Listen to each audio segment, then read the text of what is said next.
Every year, nearly 25 lakh aspirants sit for one examination, the SSC Combined Graduate Level Examination. Among all the various posts in SSC CGL, a post that can literally take you from auditing a small Gram Panchayat office in rural India to auditing a United Nations agency in Geneva. Sounds unbelievable? That's exactly what the Assistant Audit Officer, popularly known as AAO, under the Comptroller and Auditor General of India, has the potential to offer. But before you place AAO at the top of your preference list, there are many things you must know.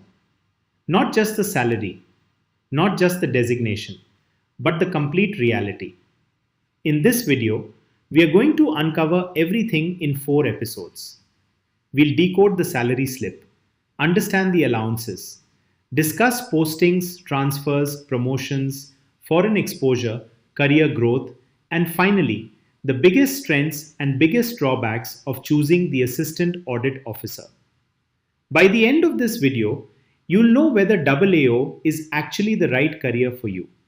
So, without wasting any time, let's begin. Let's begin with the question everyone wants answered first. How much does an assistant audit officer actually earn? Because let's be honest, prestige is important, job satisfaction matters, but salary is one of the biggest reasons why thousands of aspirants compete for this post every single year. And this is exactly where AAO starts pulling ahead of almost every other SSC CGL post. Assistant Audit Officer is the only SSC CGL post recruited directly into pay level 8. Think about that for a second. Almost every other premium post, whether it's Income Tax Inspector, Examiner, or Assistant Section Officer in the Ministry of External Affairs, starts from pay level 7.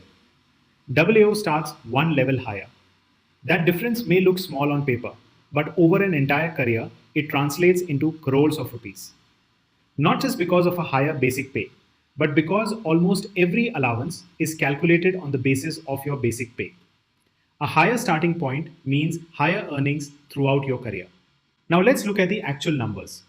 Your pay scale is 47,600 rupees all the way up to 1,51,100 rupees under pay level 8. Your starting basic pay is 47,600 rupees per month. On top of this, you receive dearness allowance. As of now, dearness allowance stands at 58% of basic pay.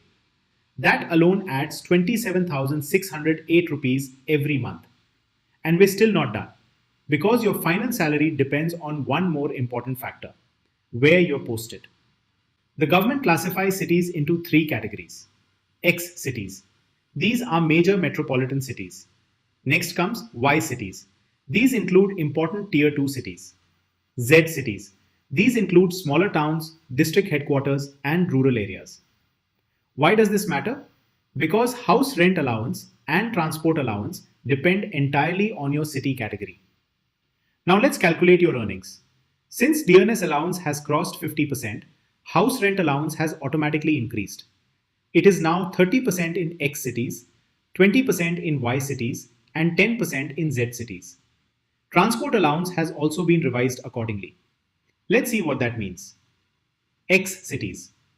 If you're posted in Delhi or Mumbai or another metro, your salary roughly looks like this. Basic pay 47,600, dearness allowance 27,608, house rent allowance 14,280, transport allowance 5,688 rupees.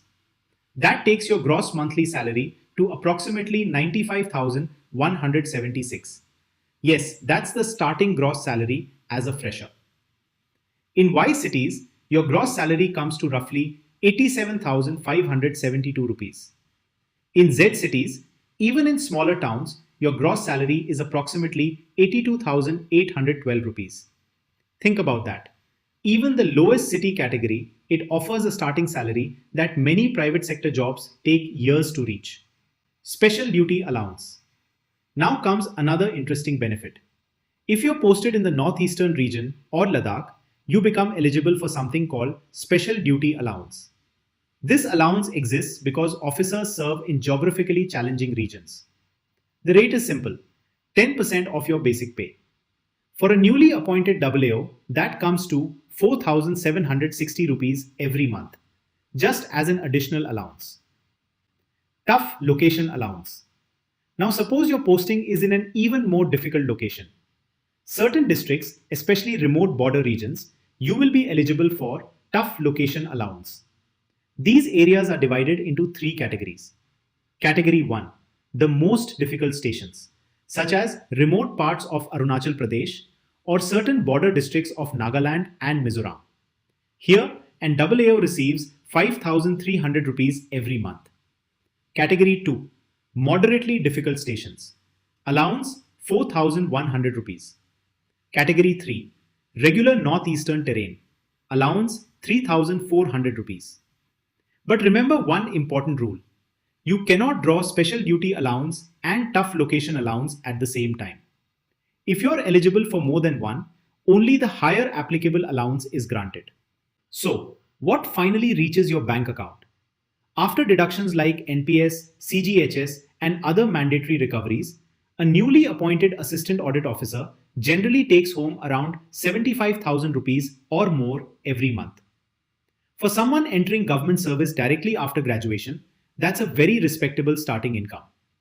But the salary is only one part of the story. As in AAO, you also become entitled to several central government benefits. These include Central Government Health Scheme, Leave Travel Concession, Children Education Allowance, medical facilities, and government accommodation wherever available. But one benefit deserves special attention: Audit Touring Allowance. Because unlike many desk jobs, AAOs frequently travel for audits. And whenever you travel on official duty, the government reimburses your accommodation, food, and local transportation cost according to your pay level. You don't have to wait for a promotion to receive your next major financial jump.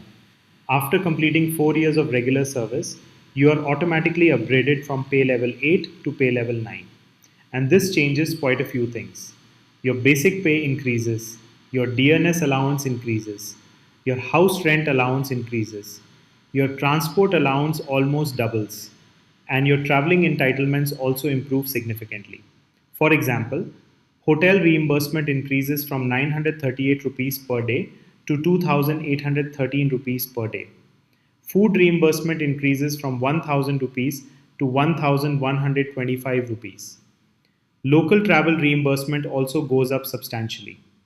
If your career involves regular audit tours, these revised entitlements make a noticeable difference over time. So, yes, from a financial perspective, there is no denying one fact. Assistant Audit Officer is one of the strongest salary packages available through SSC CGL. But salary alone should never decide your career. Because after joining, there's one reality that almost every aspirant discovers: the posting policy. And trust me, this is where things become really interesting. Because your first posting can shape not only your work life balance, but sometimes your entire career.